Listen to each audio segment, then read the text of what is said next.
भागातले मुलांनी चांगलं शिक्षण घेतलं पाहिजे आणि चांगल्या मार्गावरती आपले भागातले मुलं हे लागले पाहिजे. त्याची सुरुवात त्याचं वृक्षारोपण साहेबांनी केलं आणि आज त्यांच्या आशीर्वादाने त्यांच्या संस्कारांनी कुठेतरी त्या मार्गावरती चालण्याचं भाग्य आम्हाला मिळालं. आम्ही निमित्त आहोत. त्या माध्यमातून आज तुझं चांगलं शिक्षण झालेलं आहे. आज क्लिनिकचा शुभारंभ आहे. या क्लिनिकच्या माध्यमातून चांगली सेवा घडो असे आशीर्वाद तुला या निमित्ताने देते. त्या सुदैवाने आपण वैद्यकीय क्षेत्रातून पदवी मिळवलेली आहे.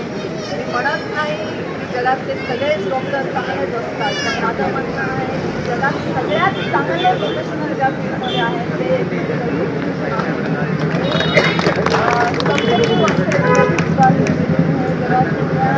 सगळ्यात मोठे प्रोफेशनपैकी एक प्रोफेशन आहे. त्याच्यामुळे आपल्या माध्यमातून होईल तेवढ्या लोकांची सेवा घेणारी आपण काम करत असताना कुठेही आपल्या मनाला बैमानीचा वाईटपणाचा स्पर्श होऊ नये.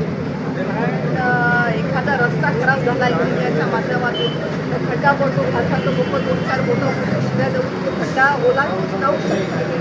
तेव्हा डॉक्टरच्या हातून एखादी गोष्ट चुकते त्याची किंमत मात्र लोकांना फार करावी लागते. जबाबदारी फार मोठी आहे.